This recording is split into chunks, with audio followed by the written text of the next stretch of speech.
The roar and the rut, it seemed to have really died down when we got here, but we had a couple of cold days and it just really kicked it back in.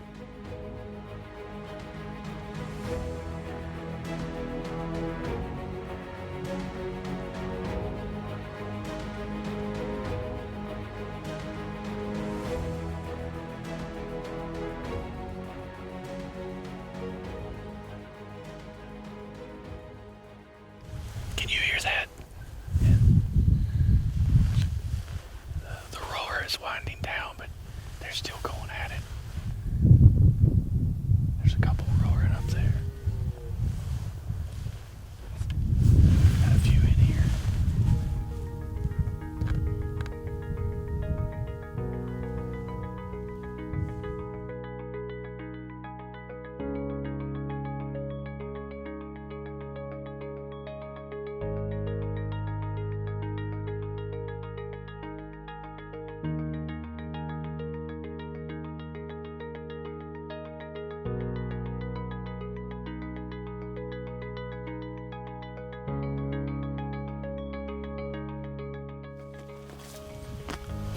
He's got a couple of cows with him, and he's just got a herd.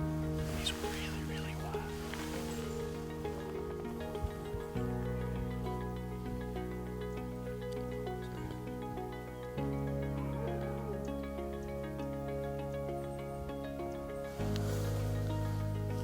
So we get the truck parked and he wants to go out towards this meadow, and we're working our way there, and we can hardly even get to where he wants to sit up because we just have stag roaring and running back and forth.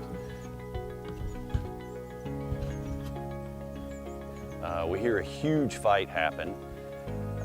So as we're trying to get to the meadow one of the shooters that we had spotted from far away, we see him just run, just barreling across the field, just roaring. It's such a cool sight.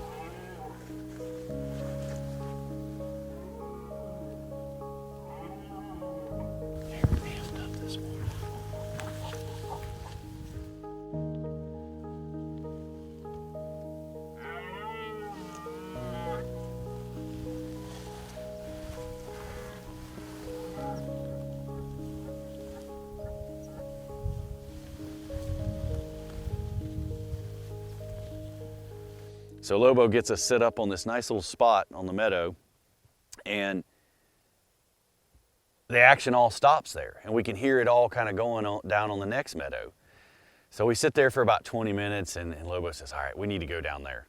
As soon as we start to head down there, of course, they all start running back, and we kind of get caught in no man's land.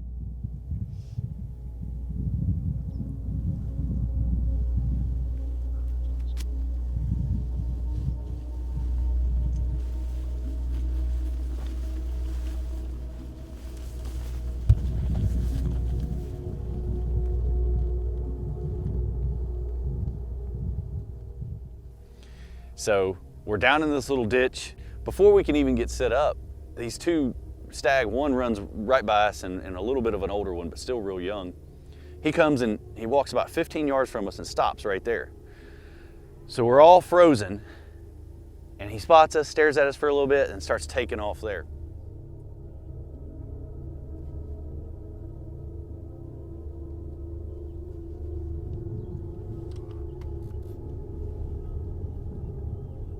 So this stag sees it and he starts running across.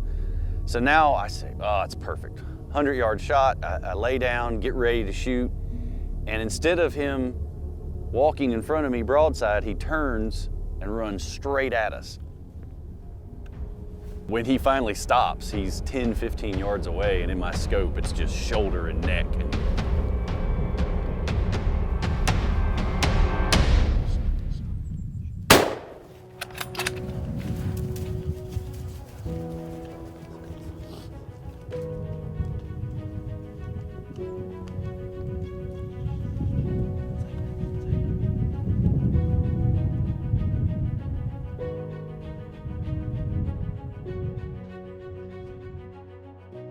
It was crazy. I mean, if he had to come much further, he would have run over us.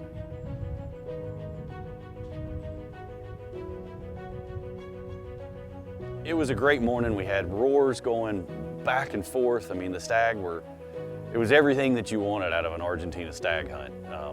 One of the most exciting hunts I've ever, I mean, it was almost so chaotic, we just had trouble getting set up, but it was a lot of fun.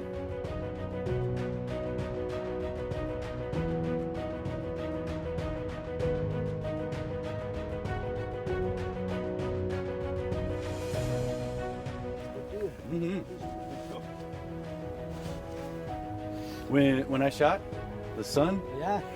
Yes. I could hardly. Yeah. Okay. Now the fun part, getting him out of here. That was crazy.